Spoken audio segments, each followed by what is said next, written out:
maamulka degmada Holwadaag ee gobolka Banaadir oo garab ka helaya shacabka ku dhaqan suuqa weyn ee Bakaaraha ee magaalada Muqdisho ayaa bilaabay dhismaha wado interlock ah oo laga fulinayo qaar ka mid ah wadooyin muhiim ah oo dhaxmara suuqa weyn ee Bakaaraha.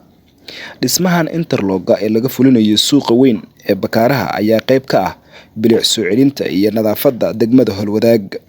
Mustafa Cali Qeyre gudoomiyaha degmada Holwadaag ayaa dhagax dhigay dhismaha wadadan interlock ah ee laga fuliyay suuqa weyn ee Bakaaraha.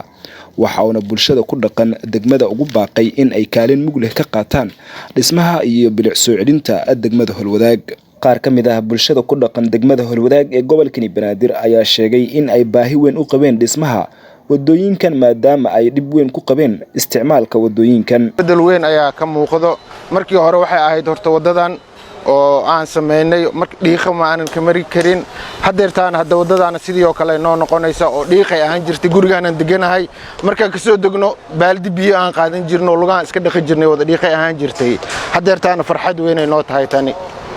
anigoo ah maamooyinka xaafadan degan suuqa Bakaaraha dhiciisa Carwo Limon agteeda waxaan halkaan nolo wada jidka interlock nolo saaray iyadoo markii hore xaafadan dhibaato weyn baan ku qabnay baabuurta aan mari karin gaadiidka dhibaato ku ah dadka dhibaato ku ah waayeelada ku fijiray qaar la si gudoomiyaha degmada ayaa wuxuu nagu guwaabshay in jidkaan dhisano jidku waa in dhisitay quruxsatiin oo yeerin amarkaas uu nasiiyay hadda markii dadka xaafadda markaan ka wada tashanay oo isla hadalnay quruxda xaafadan aan fiirnay jidka sidaas aan ku dhisanay gudoomiyaha degmada Holwadaag ee gobolka Banaadir Mustafa Cali Qeyre ayaa faray bulshada meelaha interlock la dhigay aanan laga dhigin meel boosteejo baabuur waxaana inta raaciyay in dadka deegaanka ay joojiyaan ku shubidda biyaha iyo wasaqda wadooyinkan la saaray interlocka. Waxaan dhagax dhignay oo dhagax interlocka wado in muddo ah burbursaneed oo wasaq iyo dhiiqo iyo qashin dadka deegaanka ama ku ganacsada meeshaas ama degan aan ku amarnay in ay maxaa la yiraahdaa wadadaasi aan rabno sidii aan rabno inaan mataqaana ay sheegay loo qabtay oo interlock la dhigay oo hadda ay ku soo laabatay bilicdii iyo sidii la rabay sidaan hore u sheegnaba meel walba oo dhagax la dhiga ama interlock la saaro ama dhagaxaanta isgalgala la dhigo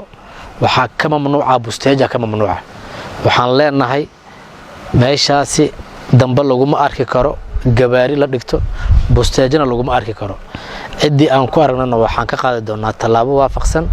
sharciga waafaqsan aan ka qaadana sidoo kale dadka deegaanka waxaan rabnaa ayadan inay ku fara adeegaan nadaafadda laana dhagaxya la dhigay waa la qurxiyay meeshii qarasha ku baxay juhdiya ku baxay dadaal ku baxay in hadana biyo lagu soo furo wasaq lagu soo furo qashin kama ogolaan doono dadku deegaanka waxaan leenahay ha ka baantoobaano nadaafaddu ha iska ilaaliyaan annaga hadhow hadii kale waxaan qaadan doonaa talaabo waafaqsan sharciga ka qaadan doonaa. Mukhtaar Cabdi Aadan, Ariel TV, magaalada Muqdisho.